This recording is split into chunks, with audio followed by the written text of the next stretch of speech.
So over here is really important. I don't know if everyone does this. So, total acquisition price, cash down, note terms, and then I would do monthly note payment or yearly note payment.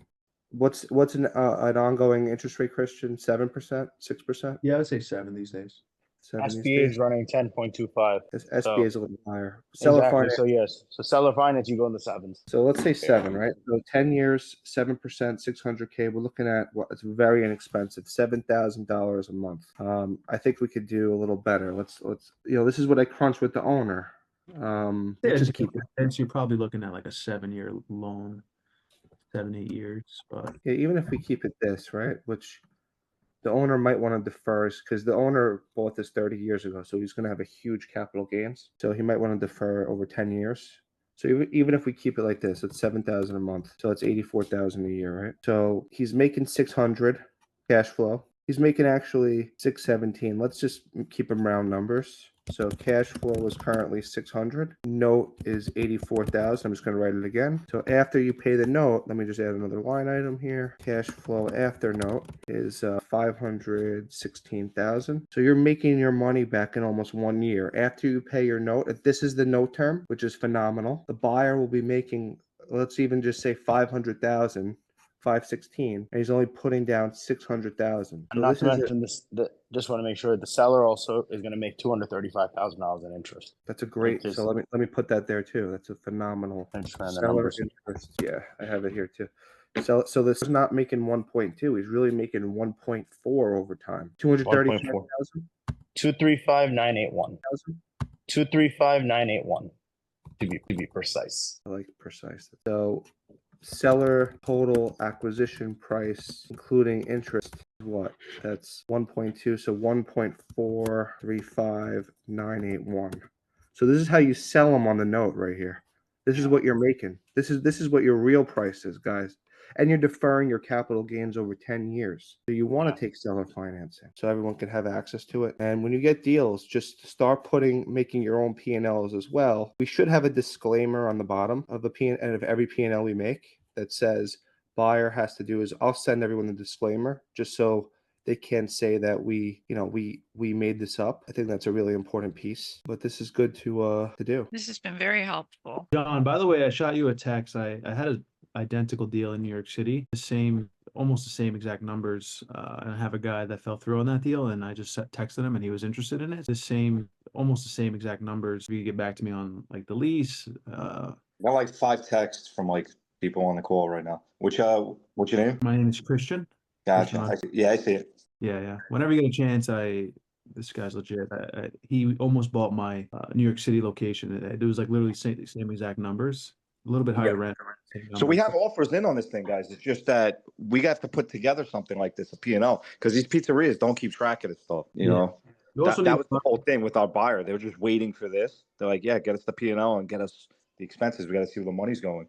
And the owner's kind of like, I don't know. I just use a register and this and that. And we kind of get that same thing. I think even Peter Nicolosi and me were dealing with that with another pizzeria.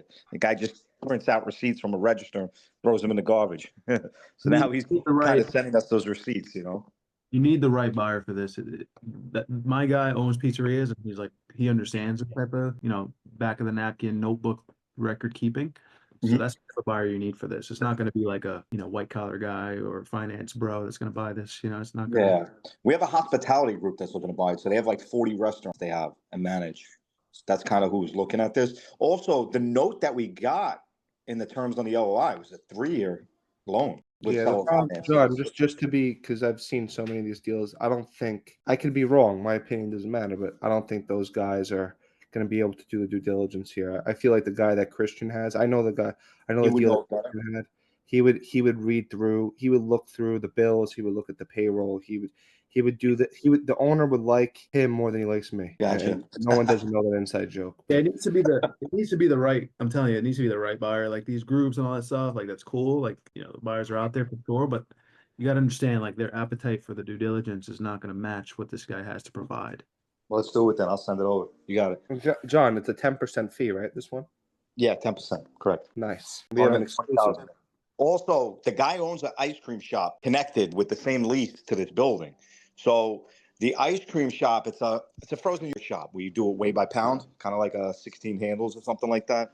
So he owns his own brand with that. It's connected to the pizzeria where the back of the ice cream shop is also Cascarino's kitchen with the walk-in cooler. So it kind of shares with it. The owner is contemplating selling it, but I believe he said 150 grand for it, and he'll give away everything. If that does happen, the total lease is about 20,000, which I believe is the 219 Mike put in there. It's a little bit less without the front store of the ice cream shop. So I like to keep it a little more, to be honest, just in case that pops up, we have that covered here. Because if it's less and then it actually is more, then it's gonna look bad. Yeah. So the ice cream shop, I'm pretty sure he said 150 grand they could take it. Why would he want the ice cream? Why does he want to get rid of the pizzeria if he's gonna stay at the ice cream store? Well, he needs to make sure the buyer wants the ice cream store. If not, they're going to take over the whole thing. I mean, he's getting ice cream money is pretty, it's way by the pound. It's good I money. wouldn't say that. He doesn't even do anything there, Yeah, I would just say, one of his family members is taking it. I wouldn't say, he's going to be there, because the story is the most important thing here. Gotcha.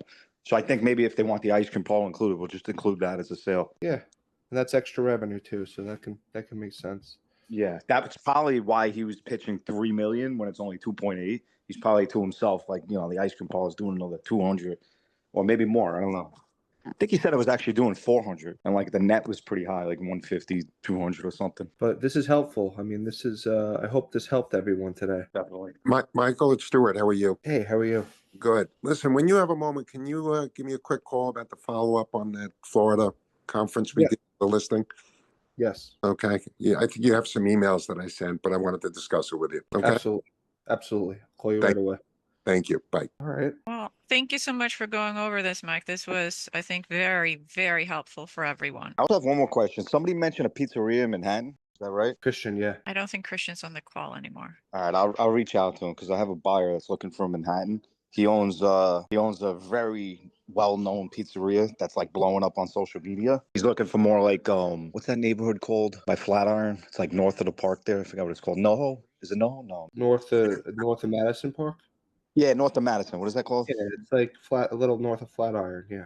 Yeah, north of Flatiron right there. It's Nomad. Nomad, yeah, Nomad. Yep, north of Madison. So he's looking for Nomad if we have anything there or if we have anything on the Upper East Side there as well, in the 70s or 80s. You have to check. I might have on the Upper East Side. The guy was considering selling, but if you have a serious buyer, I could bring it to him. Got it. Yeah, so he's looking for something in Manhattan. Okay. Let's start looking. I think Daniel, you just responded. See if he would sell. Yeah, definitely.